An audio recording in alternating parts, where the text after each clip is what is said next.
Já, ég með boðskap til ykkar sem ber yfirskriftina Guði kærleikur.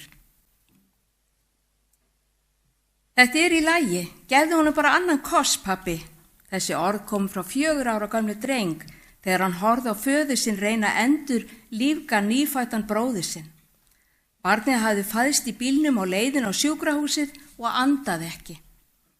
Þegar faðurinn fylgdi af örvæntingu fyrirmælu neyðarlínunar í gegnum farsímann sinn, horfði drengurinn og móður hans undrandi á. Þegar barnið fór að anda, vafði faðurinn því í skyrtuna sína og veifaði til lögreglumannsins sem var að koma á vettvang. Fyrir fullorðna fólki sem var viðstatt, hafði faðurinn framkvæmdi viðkvæmt og lífsnauðsynlegt verk. En fyrir 4 ára gamla drenginn var faðurinn einfaldlega að tjá ást sína. Þegar Ísraelsmenn flúðu þrældóm í Egyptalandi sá Móse að reynsla þeirra var birtingarmynd kærleiksríks föður. Frelsun Ísraels manna úr þrældómi var ekki bara tilraun til að veita tímabundna hjálp. Það var upphaf náins samband sem myndi staðfesta alla fylgjendur Guðs sem heilagan líð fyrir sig. Þessi tengsl myndu sýna hvernig Guð myndi færa öllum sínum mannlegu börnum eilífa gleði. Mörgum finnst Guð halda sig fjarlægan. Reyndar gefur Gamla testamenti margar myndir af ástúð föðurins.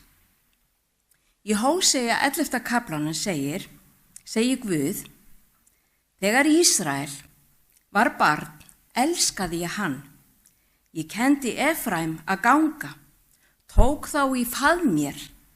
Ég dróð þá með mjúkum böndum, með ástarböndum. Ég beygði mig niður og gaf þeim að eta. Guð hefur ekkert breyst, vinir. Hann vill vera náinn þáttakandi í okkar lífi. Hann hefur alltaf, alveg frá upphafi, vilja vera náinn vinur og þáttakandi í okkar lífi. Og í eyðimörkinni, þar sem þú sást, hvernig Drottinn Guð þinn bar þig eins og maður ber son sinn, segir Guð í 5. Mósebók. Alla leið, ekki bara hálfa leið, vinir, Guð leiddi Ísraelsmenn í gegnum alla eyðimörkina. Alla leið sem þér fóruð, þar til þér komið á þennan stað. Kærleika Guðs getum við séð og fundið í gegnum alla Biblíuna. Davíð sálmaskáld upplifði þennan kærleika og sagði því innblásinn af Guði, af anda Guðs. Þegar ég horfi á himinin, verk handa þinna, tunglið og stjörnurnar þú hefur skapað, hvað þá maðurinn þess að þú minnist hans og mannsins barn að þú vitir þess? Og svo í öðru sálmanum, 18, 1-2, þar segir: Eftir Davíð þjón drottins flutti drottni orð þessara ljóða. Þá drottinn frelsaði hann af hendi allra óvina hans og af hendi Sáls. Hann mælti: Ég elska þig, drottinn, þú styrkur minn. Ég var að hugsa þetta þegar hann tjáir hann Guði ást sína tilbaka. Hann veit hvað Guð hefur gert fyrir sig, hann Davíð, og hann tjáir honum ást sína tilbaka.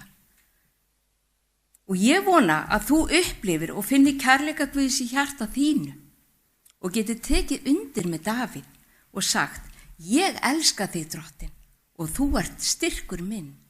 Getum við gert það? Amen. Amen. Já, þetta langaði mig að deila með ykkur í dag, vinir, að Guð svo sannarlega kærleikur og hann birtist í okkar lífi og okkur. Við þurfum að láta aðra sjá þann kærleika sem Guð hefur gefið okkur í gegnum allt okkar líf.